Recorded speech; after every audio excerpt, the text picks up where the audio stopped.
The map of the Arizona Territory spread across Rebecca's knees was practically useless in the vastness where she now found herself. Alone and disoriented under a merciless August sun that beat down with the weight of judgment itself. She had come west in 1877 with her surveying equipment and her father's journals, determined to chart the unmapped canyons and document the changing landscape for the railroad companies pushing ever westward. But somewhere between Tucson and the settlement she'd been aiming for, her horse had thrown a shoe. Her water had run dangerously low, and the landmarks she'd so carefully noted had blurred into an endless repetition of red rock and scrub brush. Rebecca Whitmore had always prided herself on her sense of direction, on the careful precision with which she could translate the three-dimensional world onto two-dimensional paper, creating guides that others could follow with confidence. The irony of her current situation was not lost on her. At 24, she had spent 6 years apprenticing under her cartographer father in Boston before his death from consumption had left her alone with his maps, his instruments, and a burning desire to finish the work he had started documenting the American West. She had imagined herself as intrepid, capable, self-sufficient. She had not imagined dying of thirst in a landscape that refused to conform to any map she possessed. The horse beneath her, a rented mare named Clementine, stumbled again, and Rebecca felt genuine fear grip her chest. If the animal went lame, she would be on foot, and that would transform a dire situation into a fatal one. She pulled gently on the reins, bringing them to a halt in the shade of a weathered outcropping. Her canteen held perhaps 2 more swallows of tepid water. The sun was beginning its descent toward the western horizon, painting the sky in shades of orange and gold that would have been beautiful if they hadn't represented another day lost, another night approaching in country she didn't know. She dismounted carefully, her legs stiff from hours in the saddle, and walked Clementine in a slow circle, checking her hooves, running practiced hands down her legs. No obvious injury, but the mare was exhausted, her sides heaving, her head hanging low. Rebecca's own lips were cracked, her face burned despite the wide-brimmed hat she wore, and her hands trembled slightly as she pulled out her compass and tried once more to orient herself. North was that direction. She knew she needed to head northwest to reach the small settlement of Paso Robles, but distance was the problem. Had she traveled 5 miles today or 15? The terrain played tricks with perspective, and without clear landmarks, she might have been going in circles for all she knew. A sound made her freeze. Hoofbeats, multiple horses, coming from somewhere beyond the rocks to her east. Rebecca's hand went instinctively to the small pistol tucked in her belt, a weapon her father had insisted she learn to use before heading west. She had practiced, become reasonably proficient, but the thought of actually having to defend herself made her mouth go even drier than the desert air had already accomplished. The riders appeared around the outcropping, 3 of them, and Rebecca's first impression was of a kind of casual competence that marked men who belonged to this landscape in a way she clearly did not. They pulled up short when they saw her, and the lead rider pushed his hat back, revealing a sun-weathered face that might have been anywhere from 30 to 50 years old, with keen blue eyes that took in her situation with a single comprehensive glance. "Madam," he said, his voice carrying easily in the still air, "you look like you might be having some difficulty."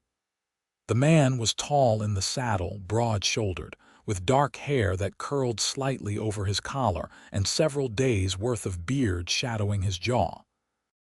He wore the typical outfit of a working cowboy, his clothes dusty and worn, his boots scuffed.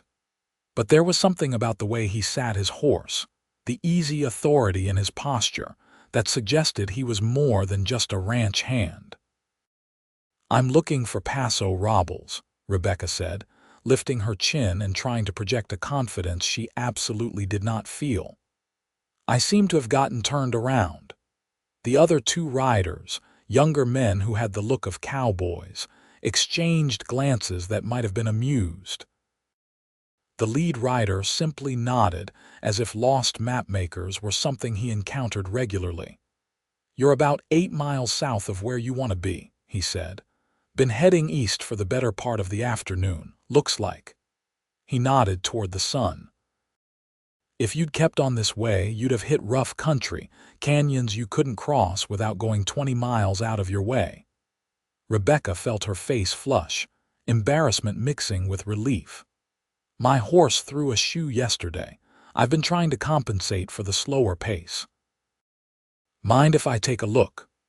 The man swung down from his saddle with an easy grace that spoke of a lifetime spent on horseback. He was indeed tall, probably 6 feet, and now that he was on the ground, Rebecca could see he was younger than she'd initially thought, probably around 30. He moved toward Clementine slowly, speaking in a low, soothing voice that had the exhausted mare lifting her head with interest. "My name is Rebecca Whitmore," she said, feeling the need to establish some kind of social normalcy in this surreal situation. "I'm a cartographer, hired to map the territory between Tucson and the northern settlements." "James Oliver," the man said, running his hands expertly over Clementine's legs and hooves. "Most people call me James. These are two of my ranch hands, Tom and Charlie." He indicated the other two riders with a tilt of his head. "We run cattle about 5 miles northwest of here. Your horse needs water, food, and a new shoe in that order. You need the same, minus the shoe." Despite everything, Rebecca felt a smile tug at her lips. "I won't argue with that assessment." James straightened, his blue eyes meeting hers with a directness that was somehow both unsettling and reassuring. "Paso Robles is too far for your horse to make tonight in this condition. Our ranch is closer. You're welcome to stay, get your animal tended to, rest up, and head out fresh in the morning. We can point you in the right direction, maybe even spare someone to ride with you partway." Pride warred with practicality in Rebecca's chest. She had been so determined to prove she could manage this assignment on her own, to show the railroad company that had hired her that a woman could do this work as competently as any man. Accepting help felt like admitting defeat. But the alternative was potentially dying in the desert, which would be considerably worse for her professional reputation. "I would be grateful for your hospitality," she said finally. James nodded as if the matter was settled. "Tom, give the lady your horse. You can ride double with Charlie." "Miss Whitmore, you look about ready to fall over. Tom's gelding is steady, won't give you any trouble, and you can lead your mare. It's not far."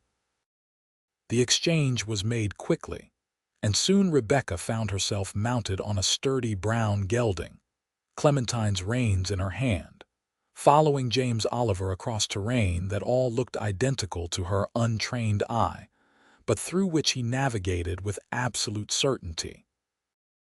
They rode in silence for a while, and Rebecca used the time to study her unexpected rescuer. He sat his horse like he'd been born in the saddle, his body moving in easy rhythm with the animal's gait. He had a rifle in a scabbard on his saddle and wore a pistol on his hip, the tools of survival in this hard country.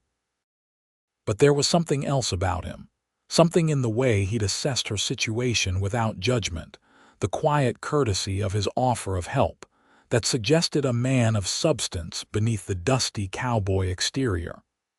"How long have you been mapping?" James asked, turning slightly in his saddle to look at her. 6 years, if you count the time I spent learning from my father," Rebecca replied, "though this is my first solo expedition of this scope. Long way from home for that kind of work." "Boston," she confirmed. "My father was a cartographer. He worked for the government, mapping territories as they opened. He always wanted to document the Southwest, but he got sick before he could make the trip. After he died, I decided to finish what he'd started. James was quiet for a moment. That's a good reason to come west. Dangerous work for anyone, though, especially alone. I'm not usually alone, Rebecca said, hearing the defensive note creep into her voice and unable to stop it. I had a guide, a man recommended by the survey office in Tucson. He took my advance payment and disappeared 2 days into the journey. I've been managing on my own since then. Some men have no honor, James said, and there was a coldness in his voice that suggested he had strong opinions about such behavior. You've done well to get this far on your own. This is hard country, harder than most maps can convey. That's exactly why it needs to be mapped properly, Rebecca said, warming to her subject despite her exhaustion. The maps available now are incomplete, sometimes dangerously inaccurate. People are coming west relying on information that could get them killed. If I can produce detailed, accurate maps of the water sources, the terrain, the safe passages, it could save lives. Noble work, James said, and he sounded like he meant it. Not sure how the railroad companies feel about the noble part, but I imagine they're happy to pay for accurate information. They are, Rebecca confirmed. Though I admit the reception to a female cartographer has been mixed, some men seem to think the work is beyond my capabilities. Are they right? James asked, and there was something in his tone that suggested genuine curiosity rather than skepticism. No, Rebecca said firmly. My maps are as accurate as any man's and more detailed than most. I just need to not get lost in the process of making them.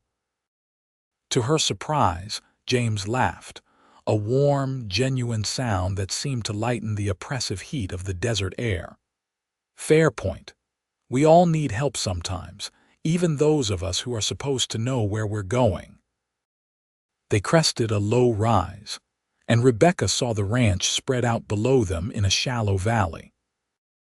It was more substantial than she'd expected. A sturdy wooden house with a covered porch, several outbuildings, corrals with horses visible in them, and the distant movement of cattle on the surrounding range. A windmill turned lazily, and the sight of it with its promise of water made Rebecca's throat tighten with relief. Welcome to the Double J, James said. It's not much, but it's home. It looks wonderful, Rebecca said honestly. As they rode into the ranch yard, a woman emerged from the house, wiping her hands on her apron. She was in her 50s, with graying hair pulled back in a neat bun and sharp eyes that assessed Rebecca with the same comprehensive efficiency James had shown. Found a lost mapmaker, Martha, James called as he dismounted. She'll be staying the night if you can spare a room and a meal. Of course, Martha said, though her eyes remained cautious. Any friend of yours is welcome, James. I'm Rebecca Whitmore, Rebecca said, dismounting with less grace than she would have liked, her legs unsteady beneath her. I'm very grateful for your hospitality. Martha's expression softened slightly. You look half dead, child. Come inside, get cleaned up, and we'll get some food into you. James, you see to her horse. Already planning on it, James said. He gathered Clementine's reins and gestured for Tom and Charlie to follow him toward the barn. Martha ushered Rebecca into the house, which was blessedly cool after the heat of the day. The interior was simple but comfortable, with sturdy furniture and curtains at the windows. Everything was clean and well-maintained, speaking of care and attention to detail. There's a room at the back you can use, Martha said, leading Rebecca down a short hallway. It's small, but it has a real bed and a basin for washing. I'll heat some water for you. When you're ready, come to the kitchen and we'll talk. The room was indeed small, barely large enough for the narrow bed and a simple dresser, but to Rebecca it looked like paradise. Martha returned shortly with a pitcher of warm water and a towel, then left Rebecca alone to clean up.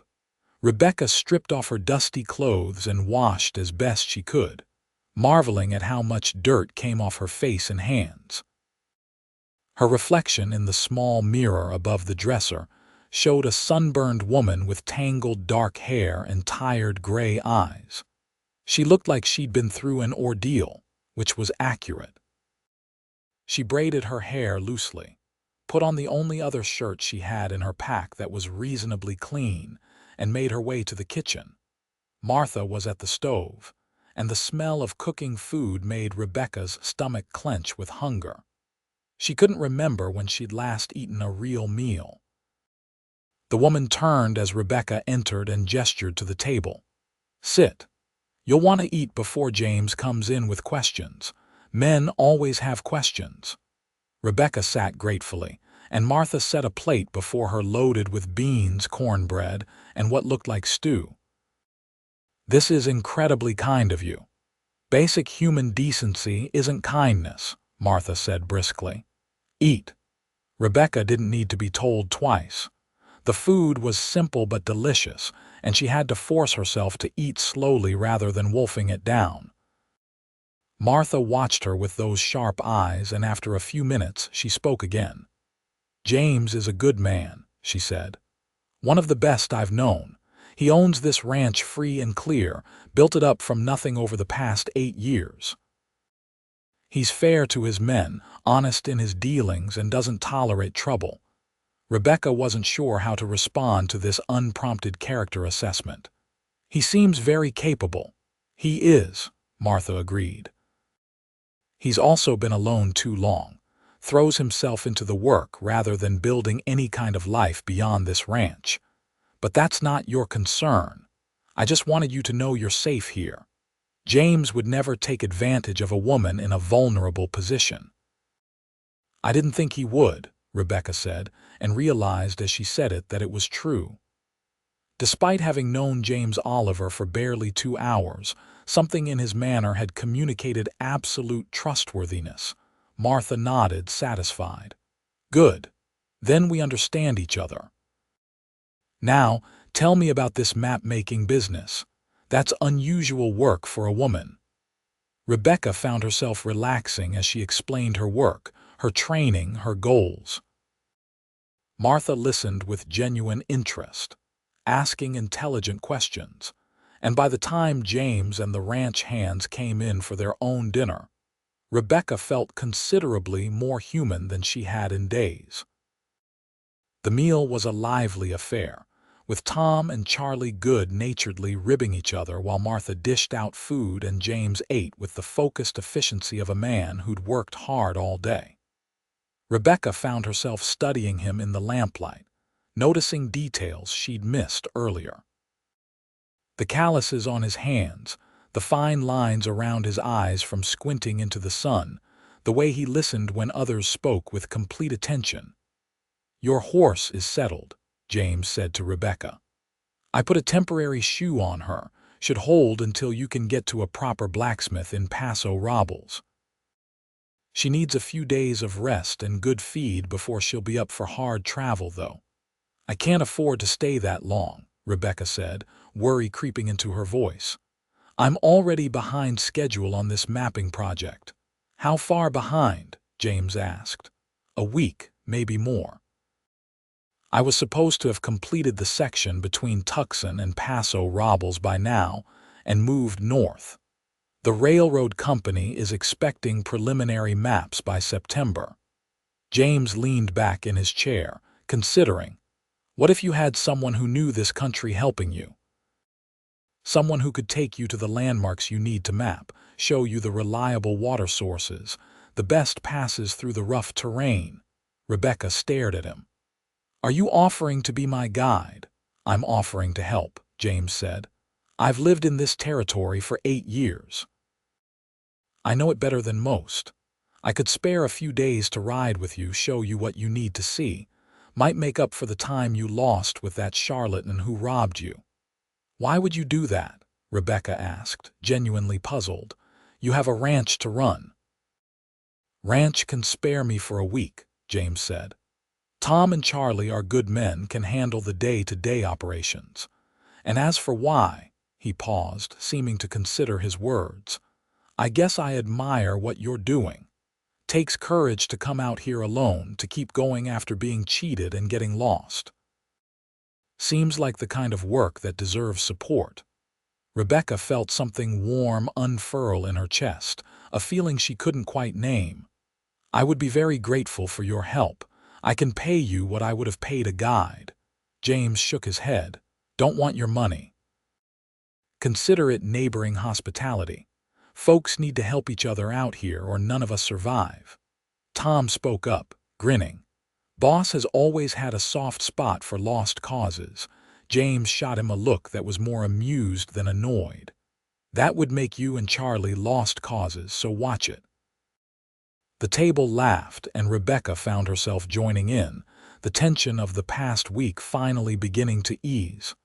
After dinner, Martha shooed everyone out of the kitchen so she could clean up, despite Rebecca's offers to help. You're a guest tonight. Tomorrow you can make yourself useful. James walked Rebecca to the door of the small guest room. The house was quiet now, the ranch hands having retired to the bunkhouse, Martha having disappeared into what Rebecca assumed was her own room. Thank you, Rebecca said, turning to face him in the narrow hallway. For finding me, for bringing me here, for offering to help. I was in serious trouble out there. I know, James said quietly. This country doesn't forgive mistakes. But you kept your head, you were careful with your resources, and you didn't panic. Those are the things that matter. I was close to panicking, Rebecca admitted. But you didn't, James said. That's the difference between surviving and not surviving out here. He paused, then added, Get some rest. We'll head out tomorrow afternoon, give your horse the morning to recover. I'll show you the landmarks you need for your maps, and we'll get you back on schedule. Thank you, Rebecca said again, feeling the inadequacy of the words. James nodded and turned to go, then stopped. Rebecca. Yes. I'm glad we found you, he said simply. And then he was walking away down the hall, leaving her standing in the doorway with her heart beating just a little faster than it should have been. Rebecca lay in the narrow bed, clean and fed and safe, and stared at the ceiling. She should have been thinking about her maps, about the work ahead, about how to make up the lost time. Instead, she found herself thinking about blue eyes and a quiet voice and the unexpected kindness of strangers in a hard land. The next morning dawned clear and already warm. Rebecca woke to the sound of roosters and the distant lowing of cattle. She dressed quickly and made her way to the kitchen, where Martha was already cooking breakfast. You look better, Martha observed. Sit down. Coffee's fresh. Rebecca poured herself a cup and sat at the table, watching Martha work. Is there anything I can do to help? Can you make biscuits? Yes, my mother taught me before she died. Martha pointed to a flour bin and a bowl.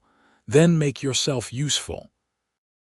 They worked in companionable silence, and when James came in from the barn, he found a table laden with eggs, bacon, biscuits, and gravy. He raised his eyebrows at Rebecca.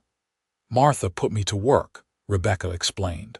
About time someone did, James said, but he was smiling as he said it.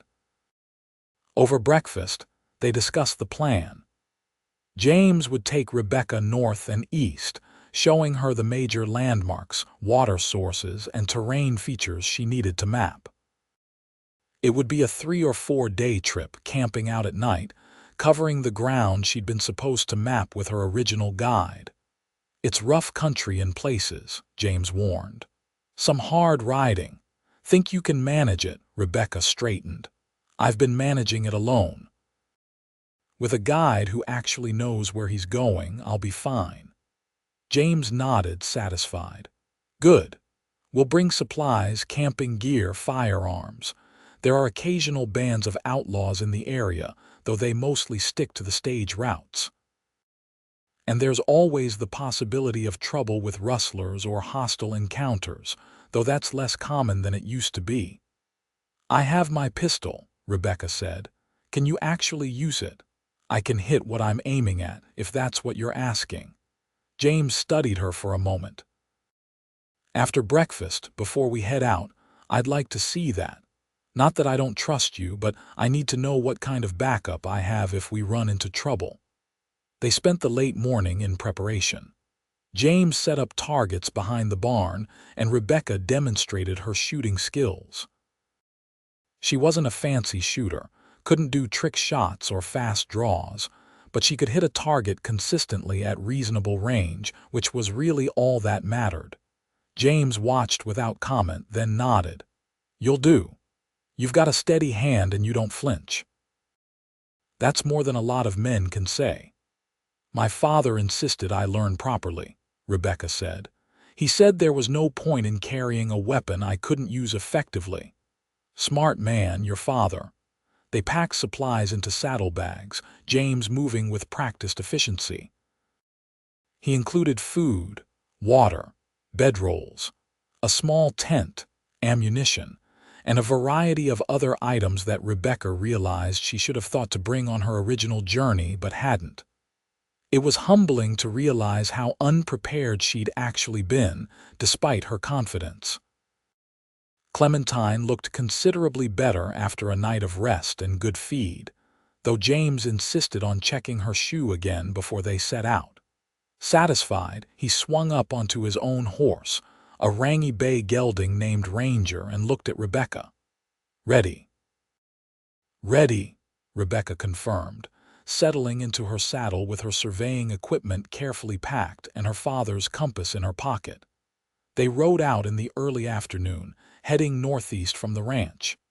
James set a steady pace, not hurried but not dawdling either.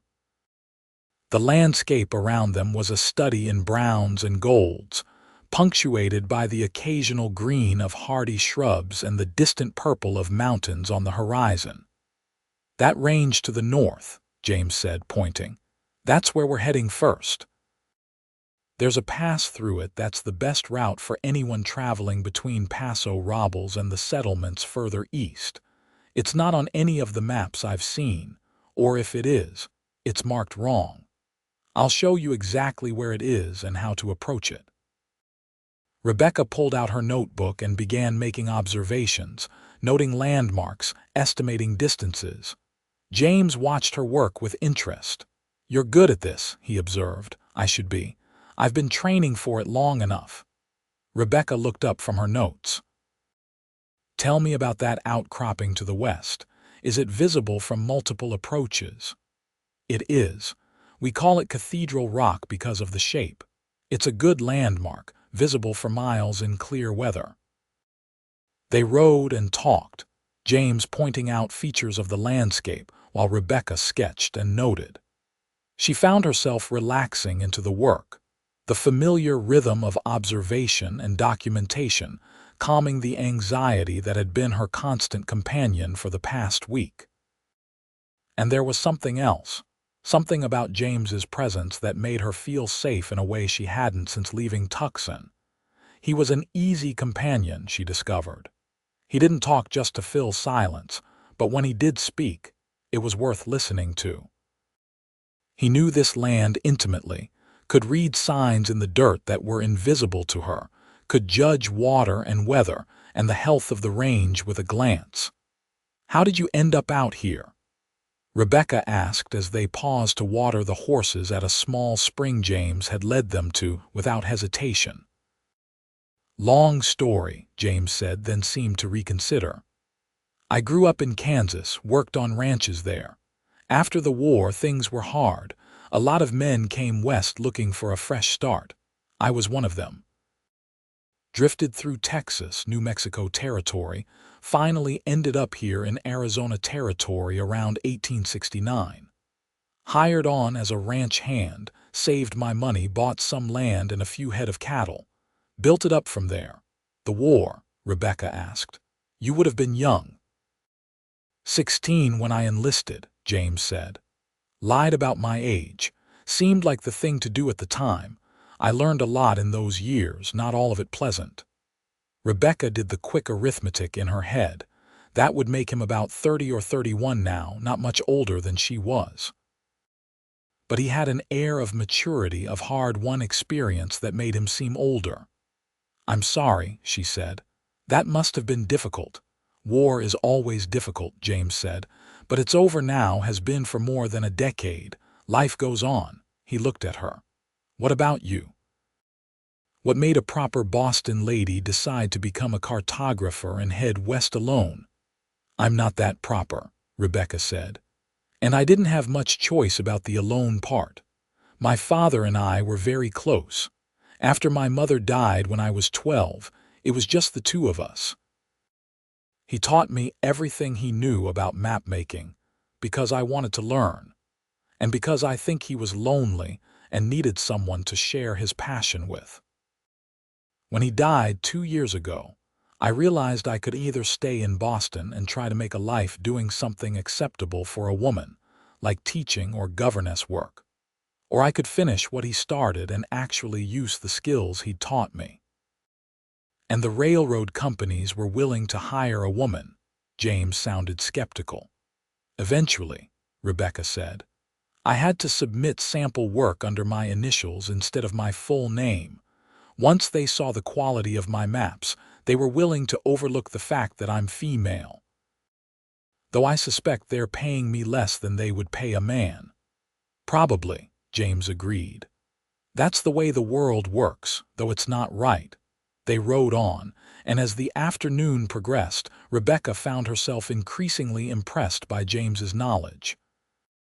He knew where every water source was, which passes were safe and which were prone to rockslides, where the grass was good for grazing and where the ground was too alkaline to support much growth. He showed her shortcuts that could save travelers hours or even days, and he pointed out danger spots that looked innocuous but could trap the unwary. As the sun began to sink toward the western horizon, James led them to a sheltered spot near a rock formation that provided both cover and a good vantage point. "We'll camp here tonight," he said. "There's water nearby, and we can see anyone approaching from any direction." They made camp efficiently, James handling most of the heavy work while Rebecca gathered firewood and unpacked the food supplies. He had brought a small tent, which he set up with practiced ease. "You take the tent," he said when Rebecca started to protest. "I'll sleep outside. It's not cold this time of year and I'm used to it." "That doesn't seem fair," Rebecca said. "It's practical," James countered. "Besides, Martha would have my hide if she found out I let a lady sleep on the ground when there was a tent available."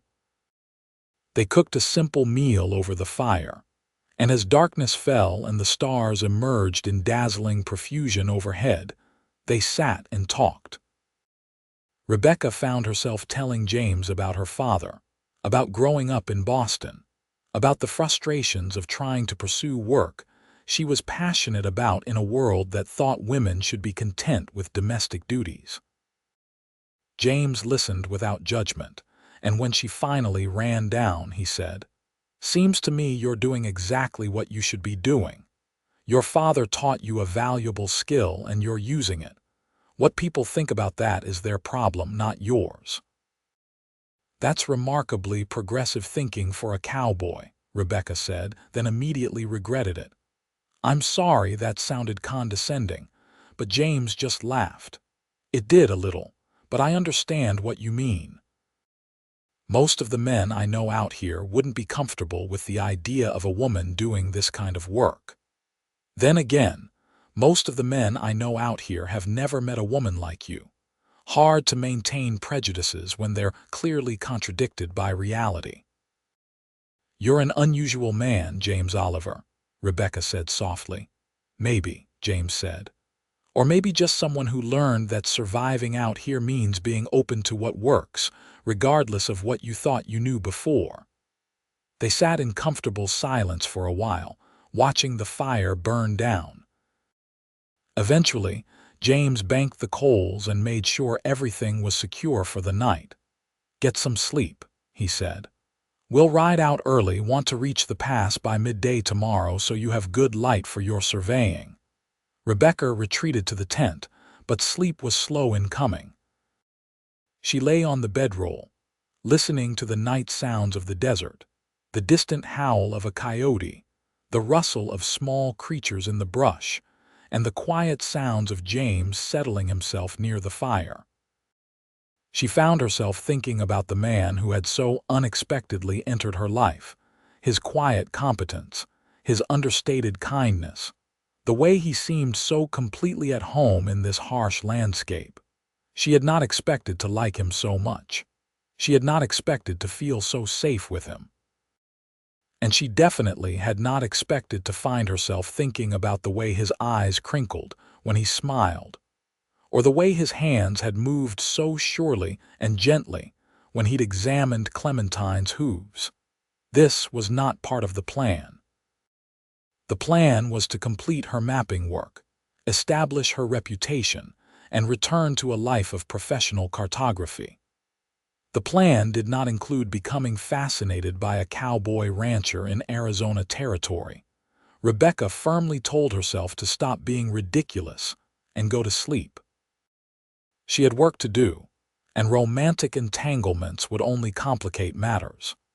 Never mind that James hadn't shown any particular interest in her beyond basic human decency and a willingness to help a stranger in need.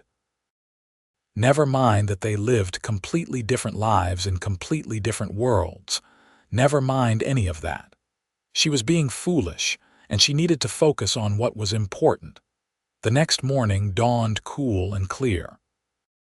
Rebecca woke to the smell of coffee and found James already up, the fire rebuilt, breakfast cooking. She emerged from the tent feeling rumpled and self-conscious. "Morning," James said, handing her a tin cup of coffee. "Sleep all right?" "Well enough," Rebecca said, which was mostly true. "Thank you for the coffee." They ate quickly and broke camp with the efficiency of people who both understood the value of making good time. Soon they were back in the saddle, heading toward the distant mountains. The terrain grew rougher as they climbed, the ground rockier, the vegetation sparser. James navigated through it all with unerring certainty, choosing paths that Rebecca would never have seen on her own. By midday, they reached the pass James had mentioned, a cut through the mountains that was indeed far easier than the route marked on Rebecca's existing maps. She spent an hour taking measurements, making sketches, noting landmarks and distances. James sat his horse patiently, watching her work, occasionally offering information about the pass, how it looked in different weather, which parts were prone to flash flooding during the summer storms. "This is invaluable," Rebecca said, carefully recording everything. "A wagon train could get through here with relative ease. The route on my old map would have required them to go 30 miles out of their way." "That's why accurate maps matter," James said. "Could be the difference between a successful journey and disaster." They continued on, spending the afternoon mapping the eastern approach to the pass and several reliable water sources in the area. Rebecca was so absorbed in her work that she barely noticed the passage of time, until James suggested they start looking for a place to camp. That night's campsite was in a small canyon with a spring that fed into a clear pool. It was beautiful, sheltered, and as they set up camp, Rebecca found herself relaxing in a way she hadn't since leaving Boston. "This is a good spot," she said, looking around. "Almost peaceful." "It is now," James agreed. 3 years ago, this area was rougher. More outlaws, more conflicts over land and water. Things have settled down some, though it's still not what you'd call civilized. They prepared dinner together, falling into an easy rhythm that felt surprisingly natural. Rebecca found herself studying James when she thought he wasn't looking, noticing the way the firelight played across his face, the quiet strength in his movements, the sense of calm capability he projected. "Can I ask you something?" Rebecca said as they ate. "Sure." "Why haven't you married?" A successful rancher still young, you must have had opportunities. James was quiet for a moment, his expression thoughtful. I guess I've been waiting for something specific. I've met plenty of women, some of them perfectly nice, but none of them felt right. It seemed wrong to marry someone just for the sake of being married, especially out here where the life is hard and you need a true partnership to survive. What would feel right? Rebecca asked, genuinely curious. Someone who could be a partner, not just a wife, James said slowly. Someone strong, capable, with their own mind and their own skills. Someone who chose this life rather than just enduring it.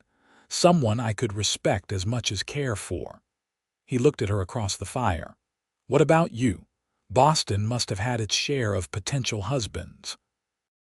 Potential, yes, Rebecca said. Actual, no. Most men in Boston society wanted a decorative wife, someone to manage their household and bear their children and stay quietly in the background. I tried to be interested in that kind of life, I really did. But after my father died and I realized I could choose something else, that I had skills that were valuable, I couldn't go back to pretending I wanted to be diminished like that. Doesn't sound like diminishing, James said. Sounds like you know what you want. I know what I don't want, Rebecca said. I'm still figuring out what I do want. Their eyes met across the fire, and Rebecca felt something shift in the air between them, some unspoken recognition that hung there like the heat shimmer on the desert floor. James held her gaze for a long moment, then looked away, his expression unreadable. We should get some rest, he said quietly. Big day tomorrow. I want to show you the northern section where the terrain gets more complicated. Rebecca nodded, not trusting her voice, and retreated to the tent. But she lay awake for a long time, listening to the night sounds and thinking about partnership and choices, and the unexpected ways life could change when you least expected it. The next 2 days followed a similar pattern. They rode through stunning country, Rebecca mapping and James guiding, and each evening they made camp and talked. They talked about everything, their pasts, their hopes, their fears, their opinions on everything from politics to religion to the best way to make coffee over a campfire. Rebecca found herself laughing more than she had in months, found herself looking forward to the evenings by the fire, found herself noticing more and more things about James that made her heart beat faster. The way he was gentle with the horses. The way he listened when she talked about her map-making with genuine interest. The way he moved, economical and sure. The way he looked at her sometimes when he thought she wasn't paying attention, with an expression that made her breath catch. On the 4th day, as they completed the final section of mapping and turned back toward the ranch, Rebecca felt an almost physical reluctance to have the journey end. These days had been some of the best of her life, despite the hard riding and the rough camping. Or maybe because of those things, because they had stripped away all the social pretense and left just two people being genuinely themselves with each other. You got everything you needed? James asked as they rode. More than I hoped for, Rebecca said honestly. Thanks to you, I'm actually ahead of schedule now. I can deliver preliminary maps to the railroad company and still have time to do the northern section before the deadline. Glad I could help, James said, and there was something in his voice that made Rebecca look at him sharply. He was staring straight ahead, his expression carefully neutral, and she realized with a start that he might be as reluctant as she was for this to end. James, she said, and he turned to look at her. I want to thank you, not just for the guiding, but for everything. For finding me when I was lost, for offering help without conditions, for treating me like a competent professional. It's meant more than you know. You are a competent professional, James said. One of the most capable people I've met, man or woman. You took a hard situation and turned it into success. That takes courage and skill. They rode in silence for a while, and then James said, "Rebecca, can I ask you something?" "Of course." "What happens after you finish this mapping project? Do you go back to Boston?" Rebecca felt her throat tighten. She had been carefully not thinking about that question. "I don't know. The railroad company might have more work for me in the West, or I might look for other clients. There's a lot of territory that needs proper mapping." "But eventually you'd go back," James said. It wasn't quite a question. "I don't know," Rebecca repeated. "Boston doesn't feel like home anymore, but I'm not sure where home is now." James pulled his horse to a stop, and Rebecca did the same. They were on a rise overlooking a wide valley, the ranch visible in the distance. James looked at her with those blue eyes that seemed to see right through her. "I'm going to say something, and I need you to hear me out before you respond," he said. "These past few days have been some of the best I can remember. I've enjoyed your company, your intelligence, your spirit. I've enjoyed showing you this country and watching you work.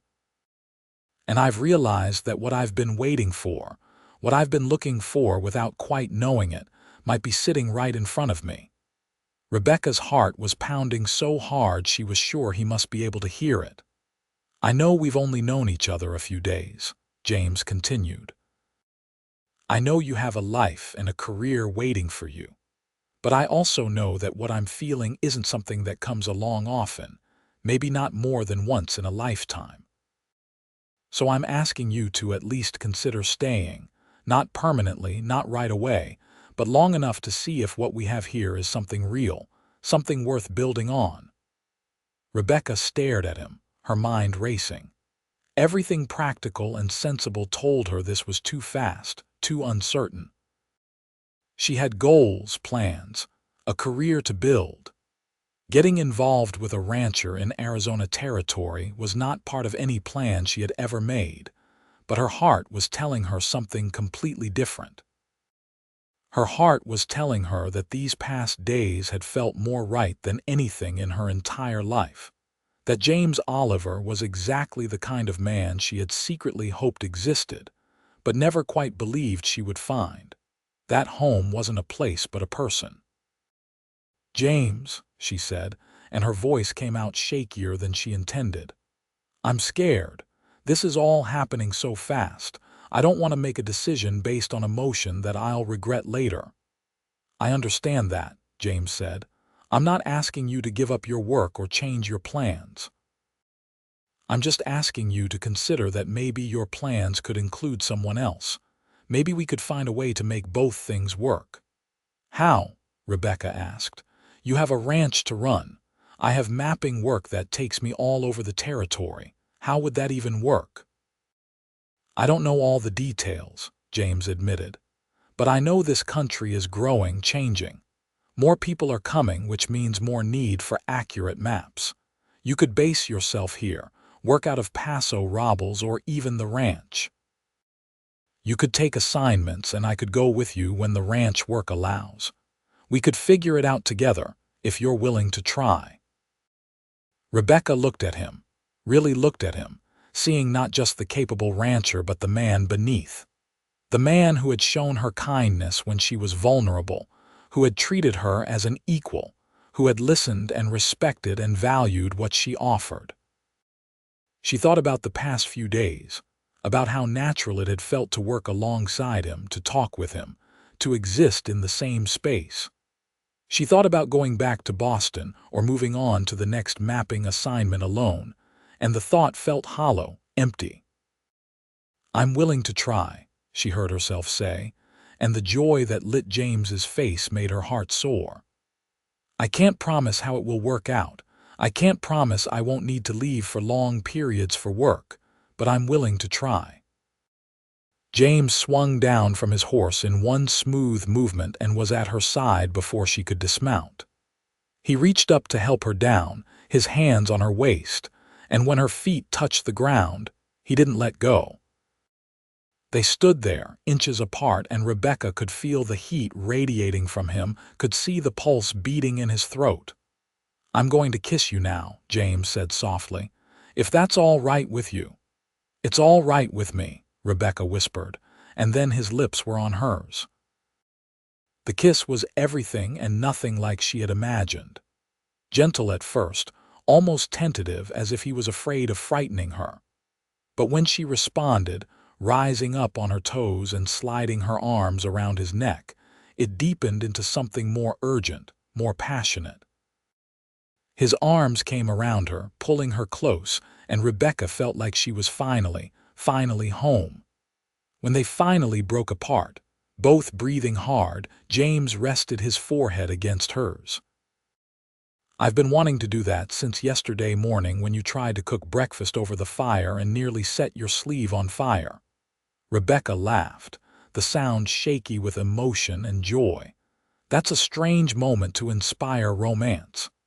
"It was the way you laughed at yourself," James said. "The way you didn't get embarrassed or upset. You just laughed and asked me to teach you how to do it properly. I realized then that I was falling for you, hard and fast." "I think I started falling that first day," Rebecca admitted. "When you were so kind and didn't make me feel foolish for being lost. When you offered help without expecting anything in return." They stood there for a long moment, just holding each other, and then James said, "We should get back to the ranch. Martha will be wondering where we are." They rode the rest of the way with new awareness between them, their horses close enough that their legs occasionally brushed. When they arrived at the ranch, Martha took one look at them and smiled knowingly. "About time," was all she said. The next few days were a whirlwind. Rebecca stayed at the ranch, working on her maps during the day while James attended to ranch business. In the evenings, they sat together on the porch, talking and making plans. Rebecca sent a telegram to the railroad company, updating them on her progress and requesting an extension to complete the northern section. To her relief, they agreed, impressed by the quality of her preliminary work.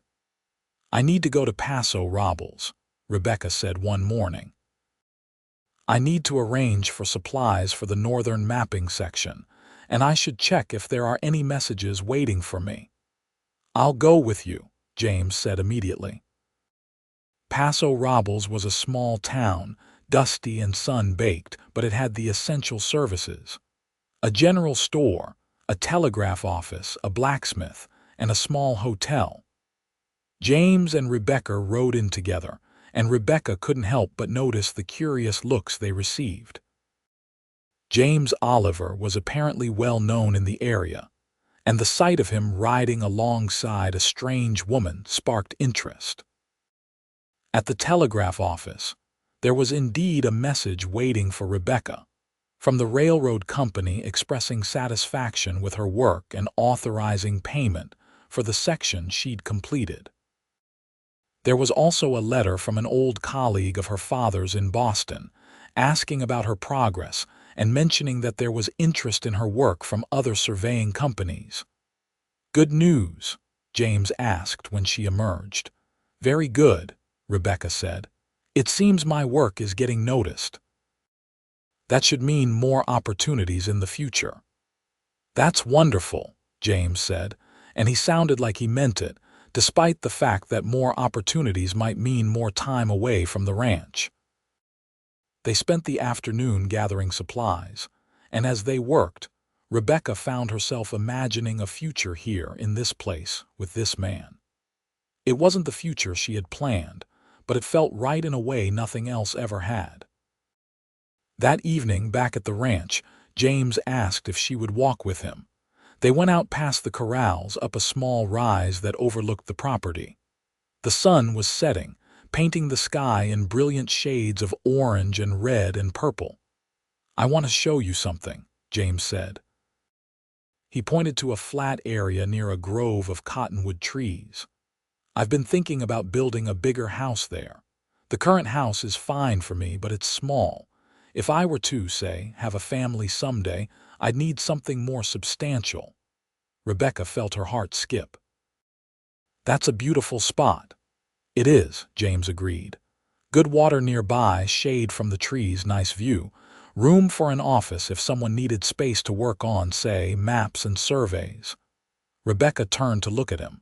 "James, are you asking what I think you're asking?" "I'm asking if you can see yourself here," James said. "If you can imagine building something with me. A life, a home, a partnership. I know it's soon. I know we're still figuring things out, but I also know that I love you, Rebecca Whitmore. I love your courage and your intelligence and your determination. I love the way you laugh and the way you see the world. I love you and I want to build a life with you if you'll have me." Rebecca felt tears spring to her eyes. "I love you too. I didn't think it was possible to feel this way so quickly, but I do. I love you, James Oliver." He pulled her into his arms and kissed her, and this time there was no hesitation, no uncertainty, just the pure joy of two people who had found each other against all odds. "Will you marry me?" James asked when they finally broke apart. "Will you let me build that house and share this life with you?" "Yes," Rebecca said, laughing and crying at the same time. "Yes, I'll marry you." They married 3 weeks later in Paso Robles, in a simple ceremony attended by Martha, the ranch hands, and a few townspeople who had become friends. Rebecca wore a simple blue dress she'd bought in town, and James wore his best suit, brushed clean of trail dust. The local minister performed the ceremony, and when he pronounced them man and wife and James kissed her, Rebecca felt a happiness so profound it was almost frightening. They spent their wedding night at the small hotel in town, which felt luxurious after weeks of camping and ranch living. James was gentle and patient, and Rebecca discovered that physical intimacy with someone you truly loved was nothing like the awkward, embarrassing experience she'd been led to expect. It was beautiful and overwhelming and perfect. The next morning they rode back to the ranch as husband and wife, and Rebecca felt like her life was finally beginning in earnest. The months that followed were full and busy. Rebecca completed her northern mapping section, with James accompanying her on the more difficult portions. Her maps were received with high praise by the railroad company, which led to additional commissions. She set up an office in one corner of the ranch house and began building a reputation as one of the most reliable cartographers in the territory. James hired additional ranch hands and promoted Tom to foreman, which gave him more freedom to travel with Rebecca when she needed to do field work. They developed a rhythm, balancing ranch work with mapping assignments, and Rebecca discovered that having a true partner made everything easier and more enjoyable. Martha remained at the ranch, running the household with her usual efficiency, and gradually warmed to Rebecca completely. "You're good for him," she told Rebecca one day. "I haven't seen James this happy since I've known him. You brought light back into his life." "He brought light into mine," Rebecca replied honestly. In the spring of 1878, Rebecca discovered she was pregnant. The news filled her with a mixture of joy and terror. James was thrilled, already making plans for the bigger house he'd promised, determined that their child would be born in a proper home. The house was completed in late summer, a sturdy structure with multiple bedrooms, a large kitchen, and a room specifically designed as Rebecca's office, with good light and plenty of shelves for her maps and instruments. Moving in felt like a dream, walking through rooms that had been designed with their life together in mind. Their son was born in October, during the time when the desert air finally cooled, and the brutal heat of summer gave way to pleasant days. They named him Thomas, after Rebecca's father, and he came into the world healthy and howling with impressive lungs. James held his son with such tenderness and awe that Rebecca fell in love with him all over again. Motherhood was harder than Rebecca had anticipated, but also more rewarding. She learned to balance caring for Thomas with her mapping work, often working with him sleeping in a basket beside her desk. James was a devoted father, and on evenings when Rebecca had deadlines to meet, He would take the baby and walk him around the ranch, singing off key lullabies that made Martha laugh and Rebecca's heart melt. The years passed in a blur of work and family and love. Rebecca's reputation as a cartographer grew, and she became the preferred choice for surveying companies working in Arizona Territory and beyond. She published a comprehensive atlas of the region that was widely praised for its accuracy and detail, and her father's name appeared on the title page alongside hers, a tribute to the man who had started her on this path. A daughter followed Thomas, born in 1880. They named her Sarah, and she proved to be as strong-willed as her mother. 2 years later, another son arrived, whom they named Daniel. The ranch house filled with the sound of children, and Rebecca discovered that the life she'd never planned had become more fulfilling than anything she could have imagined. James expanded the ranch, buying adjacent land and building up the herd.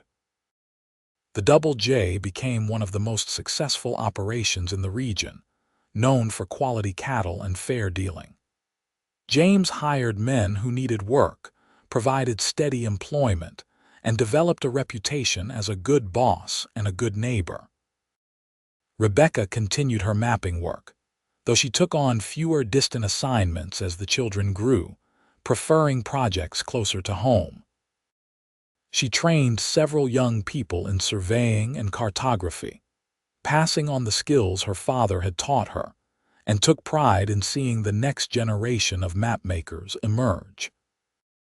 On their 10th anniversary, James took Rebecca back to the spot where he had first kissed her, where he had first told her he loved her. The children were home with Martha, giving them a rare day alone together. "You have any regrets?" James asked as they stood looking out over the valley. Rebecca thought about the question seriously. She thought about the life she might have had in Boston, the career she might have built without the complications of family. She thought about the independence she'd valued so highly, the freedom to go where she wanted when she wanted. "Not a single one," she said finally. "This life with you, it's everything I didn't know I wanted.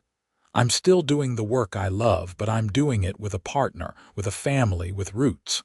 I spent so long thinking I had to choose between being who I was and having a life with someone else. You showed me I didn't have to choose." "You showed me the same thing," James said. "I thought I had to settle for someone who could tolerate this life. You taught me I could have a partner who thrived in it, who brought her own strengths and built something alongside me rather than just supporting what I built." They stood together in the fading light, watching the sun set over the land they had made their home, and Rebecca thought about that lost, exhausted woman who had been found by a kind cowboy 8 years ago. She had been looking for landmarks and water sources and safe passages, trying to make maps that would help others find their way. What she'd found instead was a man who had shown her the way home, not to a place on any map, but to a life she had been seeking without even knowing it. Thomas was 10 now, already showing signs of his father's easy way with horses and his mother's sharp intelligence. He loved to ride out with James, learning the ranch work, but he also spent hours in Rebecca's office, fascinated by the maps and instruments. Sarah was 8, fearless and full of questions, forever climbing things she shouldn't and charming her way out of trouble. Daniel was 6, quieter than his siblings, thoughtful, with a gift for seeing patterns that Rebecca recognized from her own childhood. The children were growing up with the best of both worlds, Rebecca thought. They had the freedom and wildness of ranch life, but they also had books and education, and the expectation that they would find their own paths, whatever those might be. She and James had agreed early on that their children would have choices, would be encouraged to develop their talents wherever those talents led. "What are you thinking about?" James asked, pulling her closer against the cool evening air. "About how a woman who was lost found everything she didn't know she was looking for," Rebecca said. About how the mapmaker needed a guide, and the guide needed someone to show the maps to. Pretty philosophical for a Tuesday evening, James said, but he was smiling. It's our anniversary. I'm allowed to be philosophical. They stayed on the hill until the stars emerged, brilliant and countless in the clear desert sky. Then they walked back to the house hand in hand, toward the lights glowing in the windows, toward the sound of their children's laughter, toward the life they had built together one day at a time. Rebecca had spent her professional life creating maps for others to follow, marking safe passages and reliable landmarks. But the best journey she'd ever taken was the one that had started when she was lost in the desert, and a cowboy named James Oliver had found her and shown her the way home. Not to a place, but to a future neither of them could have planned, but both of them would choose again and again. The children rushed to greet them when they entered the house, full of stories about their day with Martha. Daniel proudly showed Rebecca a drawing he'd made, remarkably detailed for a 6-year-old, and she saw in it echoes of her own early attempts at mapping. Sarah was bouncing with energy despite the late hour, describing in dramatic detail a spider she'd found in the barn. Thomas was trying to act mature but couldn't hide his excitement about a colt that had been born that afternoon. James scooped up Daniel while Rebecca hugged Sarah, and they all moved to the kitchen where Martha had left dinner warming. They ate together as a family, the conversation flowing and overlapping, everyone wanting to share their news and hear about the parents' day away. Later, after the children were finally in bed after multiple requests for water and one more story and just one more hug, Rebecca and James sat on their porch in the gentle darkness. The ranch was quiet around them, the sounds of cattle settling for the night, the wind moving through the cottonwoods, the eternal song of the desert. "This is my favorite time of day," Rebecca said softly, "when the work is done and the children are asleep and it's just us." "Mine too," James agreed, "though I love the chaos of dinner and the bedtime stories and all of it." "So do I," Rebecca said. "It's just nice to remember that before we were parents and ranchers and all the other things we are, we were two people who found each other." James was quiet for a moment. "Do you ever wonder what would have happened if Tom and Charlie and I had ridden a different direction that day, if we hadn't found you?" "Sometimes," Rebecca admitted. "I like to think I would have figured it out, found my way to water and safety. But honestly, I'm not sure. I was in real trouble. You saved my life." "And you saved mine," James said. "Different kind of saving, maybe, but just as real. I was headed toward being a lonely old man with a successful ranch and nothing else. You brought joy and purpose and partnership into my life. You gave me a family and a future worth building. We gave each other those things," Rebecca said. "That's what partnership means." They sat in comfortable silence, and Rebecca thought about the decade they'd shared. It hadn't all been easy. There had been hard times, lean years when the cattle prices dropped and money was tight. There had been illnesses and injuries and the constant challenges of life in a demanding place. There had been disagreements and misunderstandings and moments of frustration. But through it all, they had faced things together as partners. When Rebecca needed to travel for work, James supported her and managed the children. When James was overwhelmed with ranch work, Rebecca stepped in to help however she could.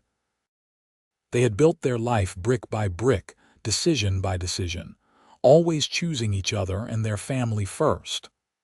"I got a letter yesterday," Rebecca said, "from a publisher in San Francisco. They want to do a comprehensive atlas of the entire Southwest Territory. It would be a major project, probably take 2 or 3 years of work." "That's a tremendous opportunity," James said. "Are you going to take it?" "I want to," Rebecca said, "but only if we can make it work for the family. I'd need to do field work, probably several weeks at a time." I'd need to travel. We'll make it work, James said firmly. Martha can help with the children when you're gone. Thomas is old enough to take on more responsibility around the ranch, and I can come with you on some of the trips, show you the areas I know well. This is important work, Rebecca. It's your life's work. We'll find a way. Rebecca felt her throat tighten with emotion. You always support me. You never make me feel like my work is less important than yours. Because it isn't, James said simply. Your mapping work helps people, saves lives, opens up the territory for settlement. My ranch work does the same thing in a different way. They're both important and they both deserve respect and support. This, Rebecca thought, was what she had wanted without knowing it. Not a man who would tolerate her work or indulge it as an eccentricity, but a partner who genuinely valued it and her. Who understood that she was more than just a wife and mother, that those roles, as much as she loved them, were part of who she was rather than the entirety. I love you, she said. I don't say it enough, but I do. I love you more than I did the day we married, and I thought that was impossible. Not impossible, James said, pulling her close. That's how love works when it's real. It grows, it deepens, it gets richer and more complex and more essential. They went inside eventually, to the house they had built together, to the bed they shared, to the life that had surprised them both with its richness and beauty. And in the morning, Rebecca sat down at her desk in the office James had designed for her and began drafting a response to the San Francisco publisher, accepting the commission and outlining her timeline. The years continued to unfold. The Southwest Atlas project took 3 years, just as predicted, but the resulting work was considered a masterpiece of cartography.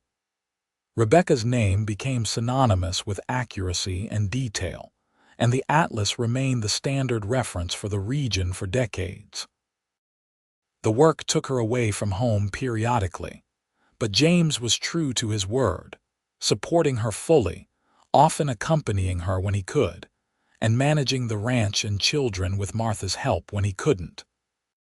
Thomas grew into a young man who combined his father's ranching skills with his mother's analytical mind.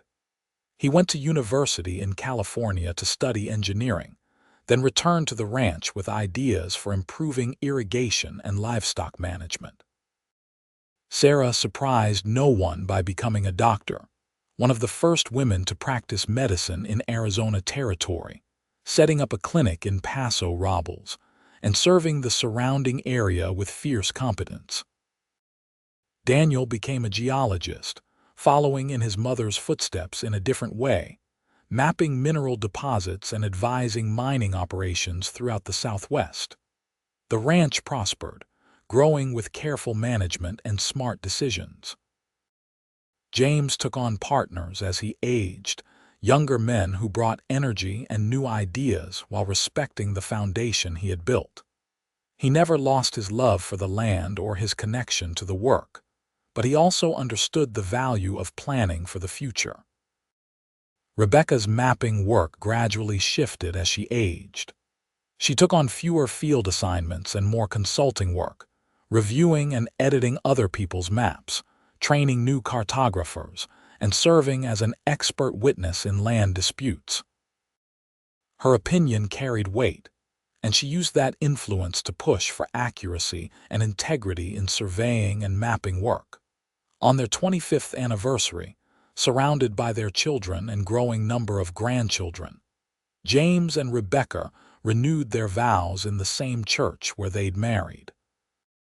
Rebecca was 50 now, her dark hair streaked with silver, her face lined from years of desert sun and laughter. James was 56, his beard fully gray, his hands gnarled from decades of ranch work. But when they looked at each other, they saw the same people who had fallen in love in the Arizona desert, who had chosen each other and kept choosing each other every day since. "I never imagined this," Rebecca said at the celebration dinner afterward, looking around at the gathering of family and friends.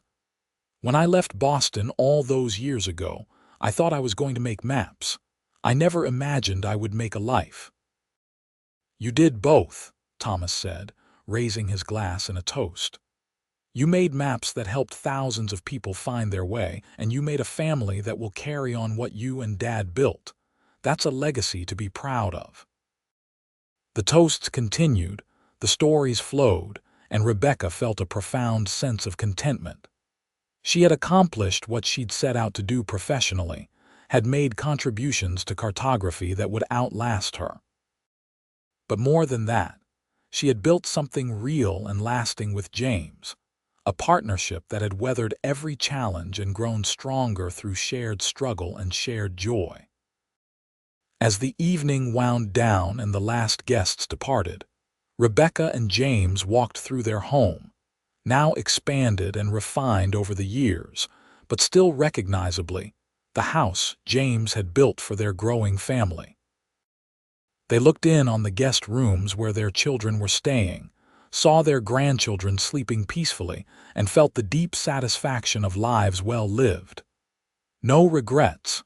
James asked, echoing the question he'd asked years before. "Not a single one," Rebecca replied, giving the same answer but with 25 years of experience behind it now. "You found me when I was lost and you showed me home. Everything else followed from that." They stood together in the moonlight streaming through the windows of their bedroom, and James pulled Rebecca into his arms. "We found each other," he corrected gently. "And we built home together. That's what made it work." Rebecca rested her head against his chest, listening to the steady beat of his heart, and knew he was right.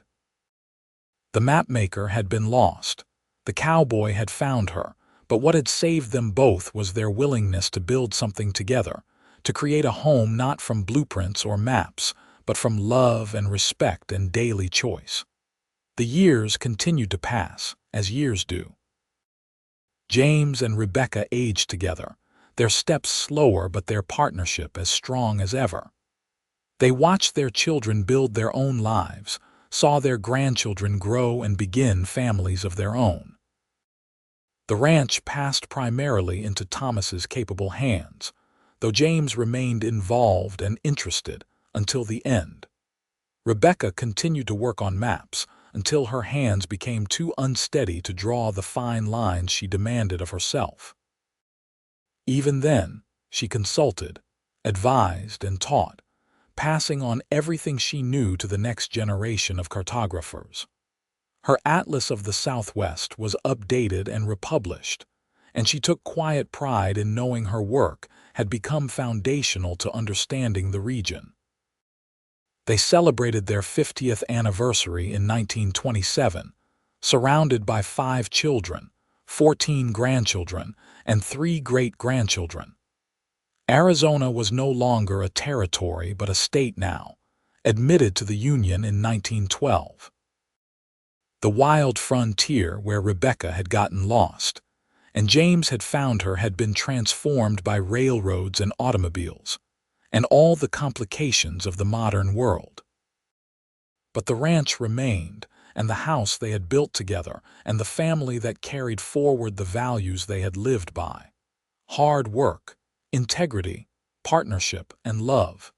James died in his sleep in 1929 at the age of 83. He went peacefully, lying beside Rebecca in the bed they had shared for more than 50 years. Rebecca held his hand as his breathing slowed and stopped, and though her grief was profound, there was also gratitude for the life they had shared, the love they had known. She lived another 3 years, surrounded by family, still sharp-minded and engaged with the world despite her body's increasing frailty. She spent her final years organizing her maps and journals, ensuring that her work would be preserved. She wrote an autobiography that became a minor sensation, the story of a female cartographer in the Old West capturing public imagination. But more than her professional legacy, Rebecca thought about the personal one. She thought about the children and grandchildren and great-grandchildren who carried forward the best of what she and James had been. She thought about the lesson they had lived, that love and partnership could create something more enduring than any map, more solid than any ranch.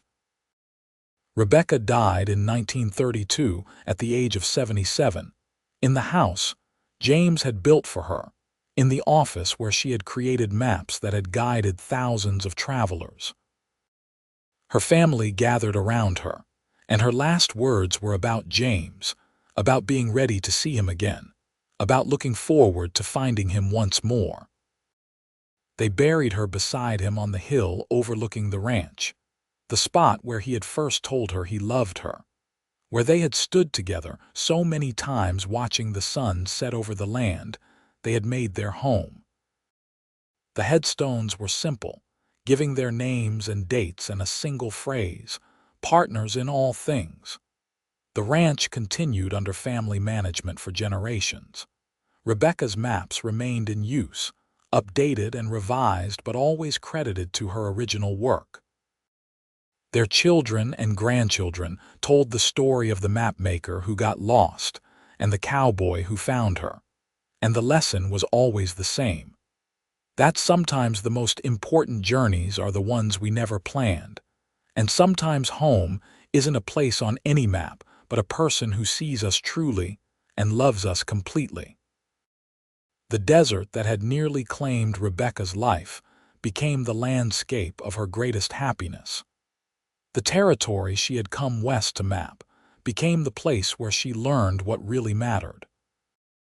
And the cowboy who had found her lost and showed her home became the great love of her life, the partner who made everything else possible.